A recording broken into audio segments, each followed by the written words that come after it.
ಚಿತ್ರದುರ್ಗ ತಾಲೂಕಿನ ಹಲವು ಕಡೆ ಅಕಾಲಿಕ ಮಳೆ ಆಗಿದೆ. ಮಳೆಗೆ 30 ಎಕರೆ ಸೂರ್ಯಕಾಂತಿ ಬೆಳೆ ನಾಶ ಆಗಿದೆ.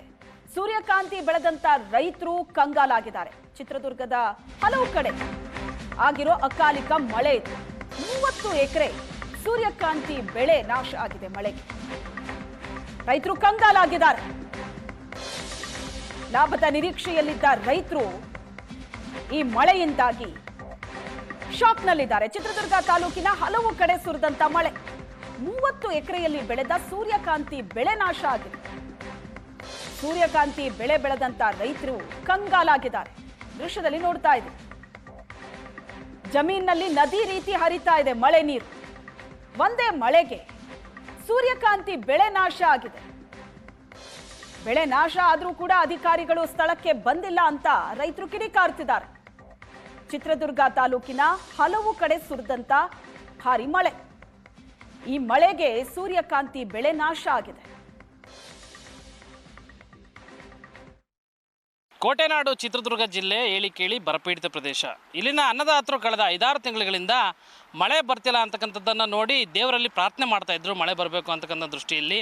ಆದರೆ ಚಿತ್ರದುರ್ಗ ತಾಲೂಕಿನ ಹಲವೆಡೆ ಅಕಾಲಿಕ ಮಳೆ ರಾತ್ರಿ ಸುರಿದಿದೆ. ಅದರಿಂದಾಗಿ ಅನ್ನದಾತರು ಕಣ್ಣೀರಲ್ಲಿ ಕೈ ತೊಳಿತಾ ಇದ್ದಾರೆ. ನಾವು ಹಿಂಭಾಗದಲ್ಲಿ ನೋಡ್ಬೋದು. ಈಗ ನಾವು ಚಿತ್ರದುರ್ಗ ತಾಲೂಕಿನ ಕೆಳಗಟ್ಟಿ ಗ್ರಾಮದ ಹನುಮಂತ ರೆಡ್ಡಿ ಹಾಗೂ ಅವರ ಸಹೋದರರ ಜಮೀನಲ್ಲಿದ್ವಿ. ಈ ಒಂದು ಜಮೀನಲ್ಲಿ ಸುಮಾರು 25ರಿಂದ 30 ಎಕರೆಯಲ್ಲಿ ಸೂರ್ಯಕಾಂತಿ ಬೆಳೆಯನ್ನು ಬೆಳೆದಿರ್ತಕ್ಕಂಥದ್ದು ದೃಶ್ಯಗಳಲ್ಲಿ ನೋಡ್ಬೋದು. ಈಗಾಗಲೇ ಏನು ಇನ್ನೊಂದು ತಿಂಗಳು ಬಂದರೆ ಈ ಸೂರ್ಯಕಾಂತಿ ಬೆಳೆ ರೈತರ ಕೈಗೆ ಸಿಗ್ತಾ ಇತ್ತು. ಯಾಕಂತಂದರೆ ಒಂದೇನೋ ಒಂದು ಲಾಭದ ನಿರೀಕ್ಷೆಯಲ್ಲಿ ಇದ್ರು ರೈತರು. ಹಾಕಿರ್ತಕ್ಕಂಥ ಬೆಳೆಗೆ ಅಟ್ಲೀಸ್ಟ್ ಹಾಕಿದ್ದಾದ್ರೂ ಬರಲಪ್ಪ ಅನ್ನೋ ಒಂದು ನಿರೀಕ್ಷೆಯಲ್ಲಿದ್ರು. ಆದರೆ ತಡರಾತ್ರಿ ಸುರಿದಂಥ ಧಾರಾಕಾರ ಮಳೆಯಿಂದಾಗಿ ಇಡೀ ಜಮೀನು ಸಂಪೂರ್ಣ ಜಲಾವೃತ ಆಗಿದೆ ಅಂತಲೇ ಹೇಳ್ಬೋದು. ದೃಶ್ಯಗಳಲ್ಲಿ ಈಗಾಗಲೇ ಗಮನಿಸ್ಬೋದು ಯಾವ ರೀತಿ ಹಳ್ಳ ಹರಿಯೋ ರೀತಿಯಲ್ಲಿ ಜಮೀನಲ್ಲಿ ನೀರು ಹರಿತಾ ಇದೆ ಅಂತಕ್ಕಂಥದ್ದನ್ನು. ಯಾಕಂತಂದರೆ ಕಳೆದ 5-6 ತಿಂಗಳಿಂದ ಕೂಡ ದೇವರಲ್ಲಿ ಪ್ರಾರ್ಥನೆ ಮಾಡ್ತಾ ಇದ್ರು ರೈತರು. ಬೆಳೆ ಹಾಕಿರ್ತಕ್ಕಂಥ ಬೆಳೆಗೆ ಮಳೆ ಸೂಕ್ತವಾಗಿ ಮಳೆ ಬರ್ತಿಲ್ಲ, ದೇವರಲ್ಲಿ ಏನಾದರೂ ಒಂದು ಕರುಣೆ ತೋರಿ ಮಳೆ ಬರಲಿ ಅಂತಕ್ಕಂಥ ಒಂದು ಪ್ರಾರ್ಥನೆ ಮಾಡ್ತಾಯಿದ್ರು. ಆದರೆ ತಡರಾತ್ರಿ ಸುರಿದಂಥ ಧಾರಾಕಾರ ಮಳೆ ಒಂದು ರೈತರ ಒಂದು ಜೀವನಕ್ಕೆ ಕೊಳ್ಳಿ ಇಟ್ಟಿದೆ ಅಂತಲೇ ಹೇಳ್ಬೋದಾಗಿದೆ. ನೋಡೋಣ, ರೈತರೇ ಇದ್ದಾರೆ, ಅವ್ರನ್ನೇ ನಾನು ನೇರವಾಗಿ ಮಾತಾಡಿಸ್ತಾ ಹೋಗ್ತೀನಿ.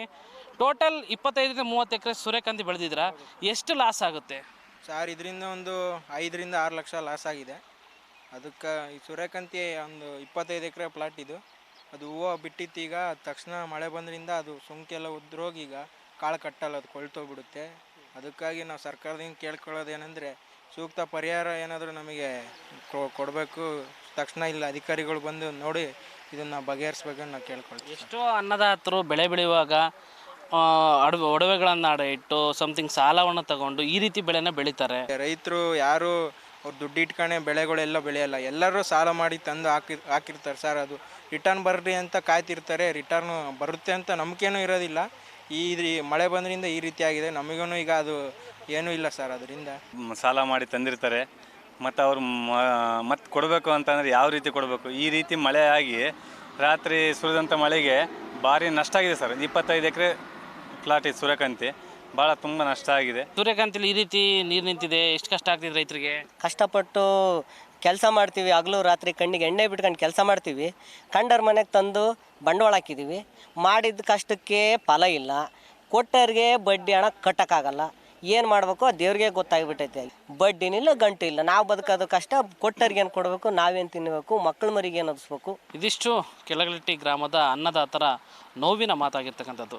ಕ್ಯಾಮ್ರಾ ಪರ್ಸನ್ ಶ್ರೀನಿವಾಸ್ ಜೊತೆ ಕಿರಣ್ ಎಲ್ ತೊಡರ್ನಾಳ್, ಏಷ್ಯಾನೆಟ್ ಸುವರ್ಣ ನ್ಯೂಸ್, ಚಿತ್ರದುರ್ಗ.